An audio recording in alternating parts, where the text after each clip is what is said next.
इंतजाम यहाँ पर क्यों नहीं दिख रहे हैं, एडवांस में रिजर्व मशीन यहाँ पर क्यों नहीं रखी गई है। अभी यहाँ पर जो जानकारी मिली है कि 2 मशीन अभी भी काम नहीं कर रही है। एक मशीन रिस्टोर करने की कोशिश किया है, लेकिन उसका भी मॉक ड्रिल चल रहा है, उसमें भी एरर आया था। इस वक्त मैं नेरुल के सीउड में यहाँ पर प्रभाग 26 में हूँ और यहाँ पर ये जो डीएवी पब्लिक स्कूल है इसमें पोलिंग बूथ बनाए गए, 12 पोलिंग बूथ है, लेकिन 3 मशीन यहाँ पर खराब है।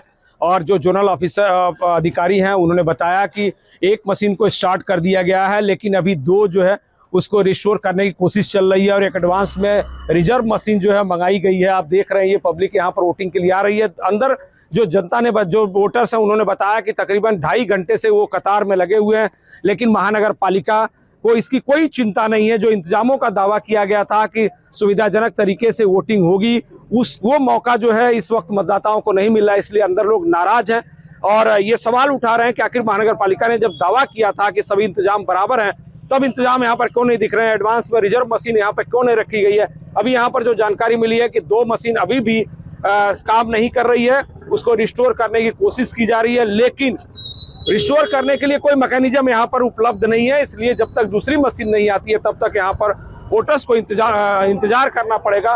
और वोटर्स जो हैं वो तकरीबन 2 घंटे से ज़्यादा समय से कतार में हैं। कई महिलाएं हैं, कई प्रेग्नेंट महिलाएं भी इसमें नजर आई, कई बुजुर्ग नजर आए जिनके लिए बैठने की पूरी व्यवस्था तक नहीं है। ये है महानगर पालिका का इंतजाम, ये है महानगर पालिका का फेयर इलेक्शन का नज़ारा। यहाँ पर तमाम लोग हैं, इन्हीं से बात करने की कोशिश करेंगे।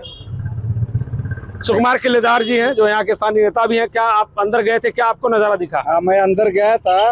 वो प्रभाग क्रमांक 26 का 32 नंबर बूथ पे गए थे, लेकिन हम गया जब भी वो मशीन ही बंद था। तो मशीन बंद था तो बाद में रिस्टोर करने की कोशिश कर रहे थे। जो मतदान केंद्राध्यक्ष था कि उनको अगला प्रोविजन क्या बनाया है आपने, तो प्रोविजन दिया है, नया मशीन लाया हूँ बोलते हैं, लेकिन नया मशीन तो है ही नहीं। ये टोटल 8-9 बूथ इधर है डीएवी पब्लिक स्कूल में, लेकिन उसमें स्पेयर में मशीन कम से कम 3 तो होना चाहिए था, लेकिन ये लोग के पास एक ही मशीन है। एक मशीन है, कम से कम 50 बुजुर्ग लोग, ज्येष्ठ नागरिक उधर कतार में है। हम भी बिना नाश्ता करके हम भी लोग आए थे, कम से कम अभी 100-150 लोग उधर कतार में है, लेकिन अभी तक इंतजाम नहीं कर पाए हैं। एक मशीन रिस्टोर करने की कोशिश किया है, लेकिन उसका भी मॉक ड्रिल चल रहा है, उसमें भी एरर आया था। बाद में उसको भी दुरुस्त करने की कोशिश कर रहे हैं, लेकिन इधर कोई भी मैकेनिज्म नहीं है। और ऐसे हालत में जो कमिश्नर साहब है दावा कर रहे, पूरा का पूरा खोखला दावा है, इधर कोई भी कुछ भी इंतजाम नहीं है।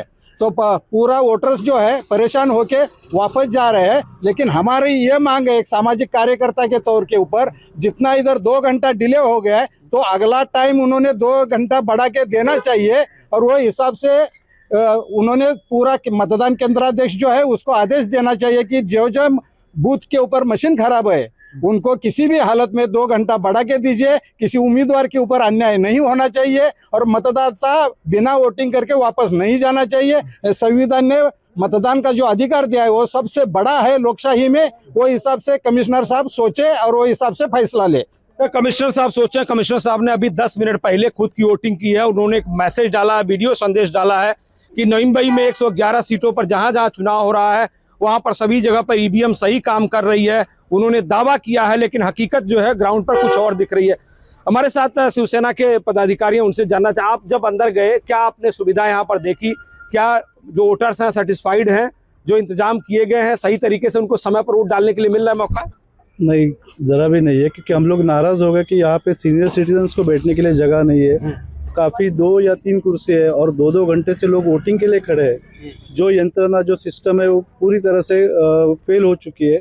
और जो दावा कर रहे हैं 100% खोखले। हमारे जो दोस्त बोले इन्होंने कि किसी उम्मीदवार के ऊपर अन्याय है, तो मतदाताओं के ऊपर अन्याय है। यहाँ पे महीनों भर से लोग बोल रहे हैं कि वोटिंग करो, वोटिंग का जो अभी आपका अधिकार है उसका, लेकिन आज हमारे अधिकार का किधर तो खंडन हो रहा है, हमारा अधिकार चुराया जा रहा है। सचमुच मुझे तो ऐसा लगता है इसमें किसी की साजिश हो सकती है, ये भी हो सकता है इसमें किसी की साजिश हो सकती है। आप लोगों ने देखा जाके अंदर, आप लोग वोटिंग के लिए गए थे, किसी ने देखा क्या स्थिति थी? यहाँ पे कम से कम 3 घंटे तक लोग खड़े हैं।